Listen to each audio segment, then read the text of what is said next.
Here's a question. So many students with strong GPAs, extracurricular activities, high test scores, and other academic achievements did not get into what are traditionally considered top schools this year. And this was highlighted in a recent Wall Street Journal article.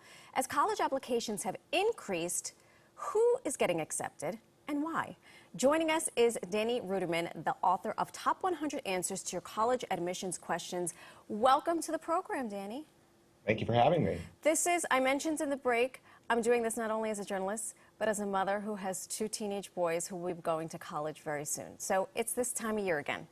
Students with high grades, high GPAs, all the extracurricular activities you could possibly imagine, they're not getting into the schools of their choice. And you say there are some critical changes that sort of cause many students to get rejected. What are those changes? So the main change has been the fact that colleges are not requiring the SAT or the ACT.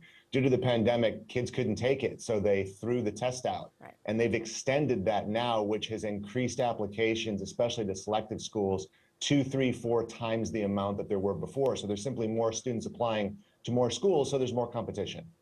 More schools, more students, more competition. I already have agita, Danny. It's going to be fine. It's going to be okay. Okay, I'm sweating. So summer is right around the corner, and a lot of students, including some young children that I know, are trying to figure out, okay, what do I do for the summer? My son said, I want to take another class in high school, and I want to get a job, and I need to go to that lacrosse camp. And for me as a mom, I see him overextend himself during the school year, and in the summer, I say, Liam, I need you to rest your brain. Am I setting him up for failure? So it's a balancing act, right? What I have seen work before the pandemic, during the pandemic, now sort of after the pandemic is authenticity.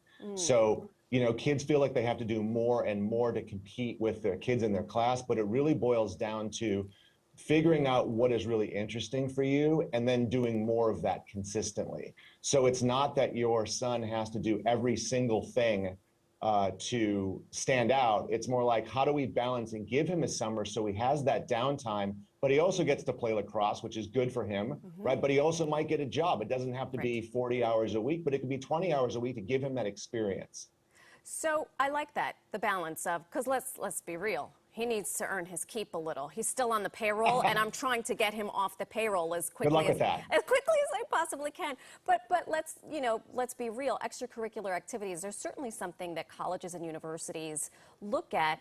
What makes a difference, and what's really a waste of time when it comes to admissions boards? Right. So again, it comes back to that word authenticity. Right. So it's not doing something because it looks good. People think, oh, I have to do community service because a college wants to see that. There's really no college that needs a certain activity. It's really about what it is that you're interested in. And can you maybe self-initiate something? Can you come up with something and do it when it gets hard? Because if everybody could do it, then it doesn't stand out. But if you stick to something and you go through the obstacles and you succeed anyway, now we're showing a college character. Now we're giving them reasons to take you as a student beyond just the fact that you did this activity. Right.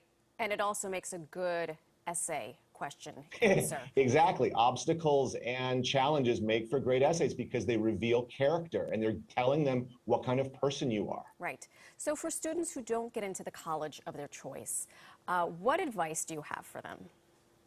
Number one, it's only college. Yeah. So if you ask any adult what their college experience was like, it was a lot of fun. You had class 3 days a week. You lived in a dorm with no parents and no rules. It's fantastic. Well, Danny, what school did you go to that you only went to class 3 days a week? I went to Wesley, and I went to school 5 days a week. Well, you went to the wrong school. I went to Stanford, so apparently, it was like maybe I just packed my schedule together, but it wasn't.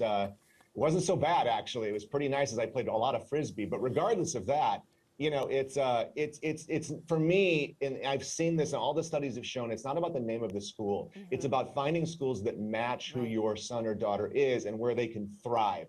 Do they have the academic programs? Is your child going to fit in there? Are they going to be challenged to become the best version of themselves? Because that's really what college is for. It's about that transition to adulthood. So this idea that a name is going to somehow give you a golden ticket is just fallacy. That's right. My niece did not get into the school that your alma mater. She went to the University of Miami and was devastated But I just went to her graduation and she's like, this is exactly where I was supposed to be for the last 4 years of my life. So for those of us who are doing this, we're in it, we're in the throes. We are parents, we are caregivers, we have children who are applying to colleges and university.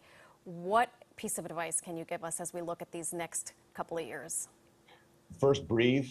Breathing is good. Really, it's a game of patience. Right now, the way that admissions is working, the schools are getting so many applicants that they're deferring kids, they're waitlisting kids, and you get a rejection and you think that your world is over and then everything is going to go that way. But one school does not dictate another school, so you have to wait until the very, very end, then look at your options and see what the best is for you. And if you do the things that I'm suggesting right now, you're going to have options. It's going to be okay. Danny Ruderman, thank you so much. I believe you when you tell me it's going to be okay. I'm going to hold you to it. It is. Thank you so much. Thank you for your time. We appreciate it.